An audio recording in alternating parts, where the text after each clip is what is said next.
The moment money hits your account, there's a version of you that already has a plan, organized, patient, knows exactly what needs to happen, and then there's the version that actually takes over.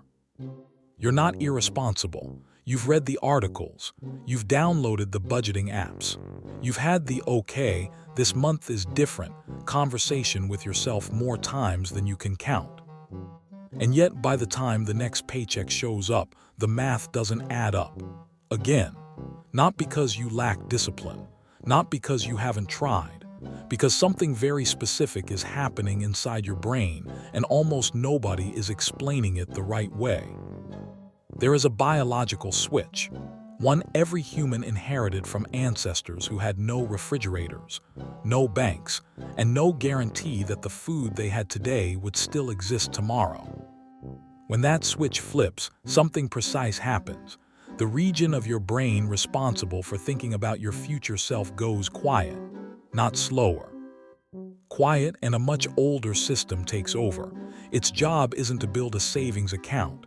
Its job is to get relief, right now. Not next month, not after the emergency fund is funded, now. And here's what matters. Your modern environment is triggering that switch multiple times every single week. You don't feel it flip. That's exactly the problem. And by the end of this video, you'll never unsee it. In behavioral finance research, there's a consistent finding that changes how people understand their own money behavior.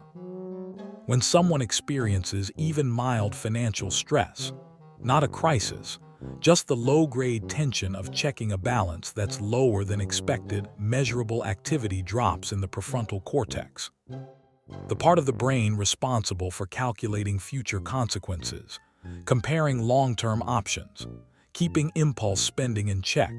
It doesn't just slow down, it partially disengages. What activates in its place is older, faster, and completely uninterested in your savings goals or your money stress. The survival system doesn't care about your financial discipline. It cares about the threat it just registered. And in a modern economy, financial pressure counts as a threat. This is the mechanism behind paycheck-to-paycheck cycles that no budgeting app was designed to solve, because the problem isn't in the spreadsheet. It's in the switch. The switch doesn't flip through obvious disasters only. It flips through 4 specific modern triggers, and once you recognize them, you'll see them operating everywhere in your week. The first trigger is the social comparison pulse. This one doesn't announce itself. It's a half second, the moment your brain registers that someone nearby, physically or on a screen, has something you don't. A coworker mentioning a weekend trip, a phone screen glimpsed in passing, an ad engineered with terrifying precision to make someone else's life look slightly better than yours. That half second is enough. The switch flips. And a purchase that had nothing to do with your actual life suddenly feels like a correction. Not impulse. The brain doesn't experience it as impulse. It experiences it as fairness, like something was taken from you that you're simply recovering. The entire social media economy is built on generating this feeling as many times per day as possible. Most people never realize it's been activating their spending habits for years. The second trigger is the payday reward signal. The moment income enters your account, your brain registers abundance. Not "I have enough to be strategic." Abundance, the way an ancestor registers a successful hunt. The low-level cortisol running in the background from bill anxiety, from money stress, from the general hum of financial uncertainty, drops sharply. And the brain immediately associates that relief with spending. Not because you're weak, because spending delivered the relief before, and brains repeat what brought relief. This is why the spending habits that drain accounts most efficiently tend to cluster in the 48 to 72 hours after a paycheck arrives.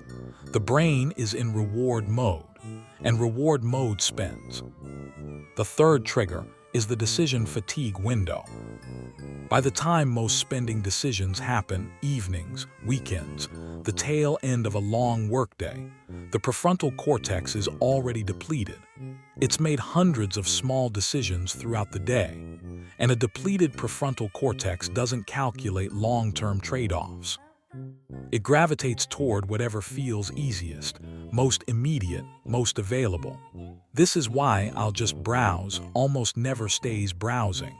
The impulse control mechanism that would normally apply friction is already offline. The switch tips with almost nothing. The fourth trigger is end-of-month anxiety tunneling. As the account balance drops toward the end of a pay period, a low-grade financial threat activates. And here's the paradox that keeps people stuck paycheck to paycheck. Instead of producing more careful behavior, this anxiety produces what researchers call tunneling. The brain hyperfocuses on immediate relief and loses its ability to think beyond the next 24 hours.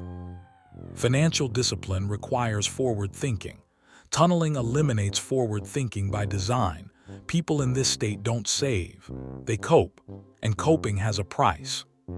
Now here is the part that rewires how you see all of this. The people who consistently build savings, who actually break the paycheck-to-paycheck cycle, they experience all four triggers. Same brain, same switches, same moments of vulnerability. What's different isn't their willpower, it's their architecture. They design their financial lives so that saving happens before the switch can flip. Before the payday reward signal reaches a spending account, before decision fatigue sets in, before the anxiety tunnel narrows around them. Their savings move on a separate track, one that doesn't require the rational brain to be online.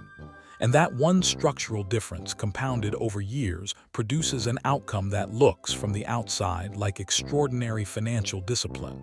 It isn't. It's engineering. This is where it gets uncomfortable, because it means every budget that requires you to be calm and rational to follow is already broken by design.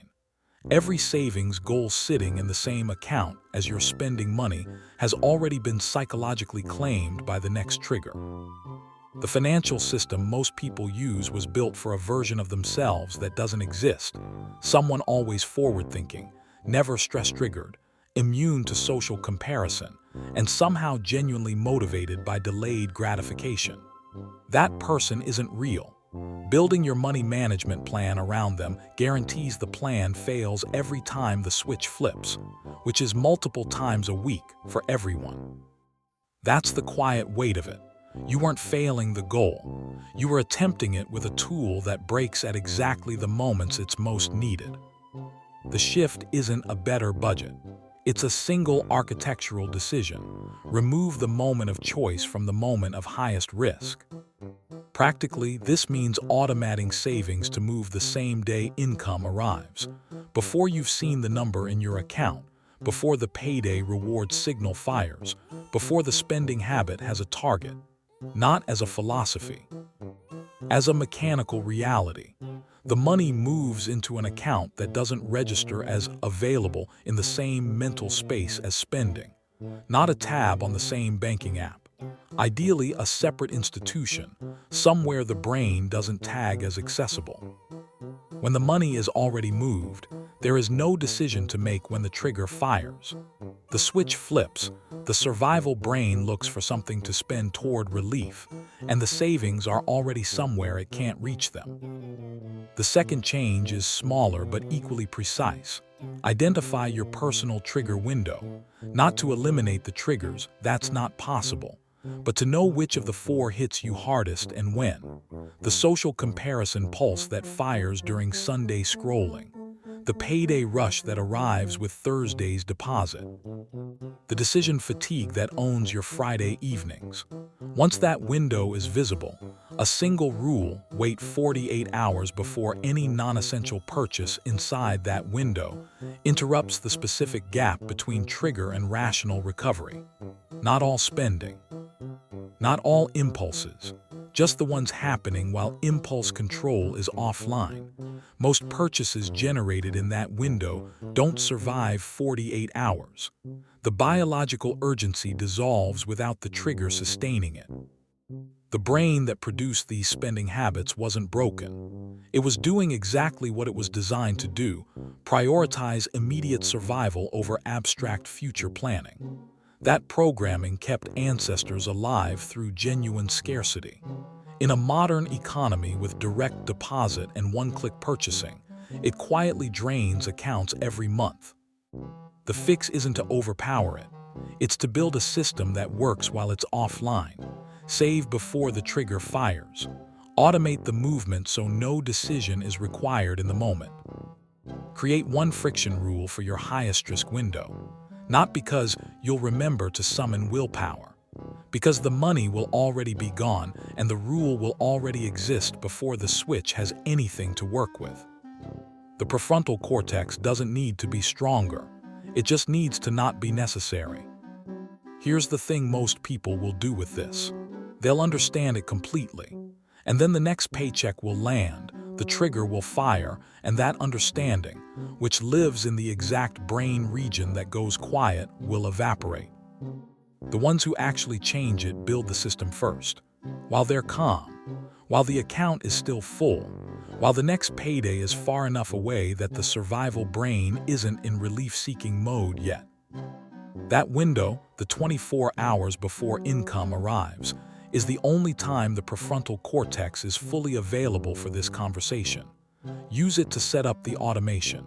Use it to name your trigger window. Because everything that comes after that is negotiating with a survival machine. And survival machines, as it turns out, aren't great negotiators.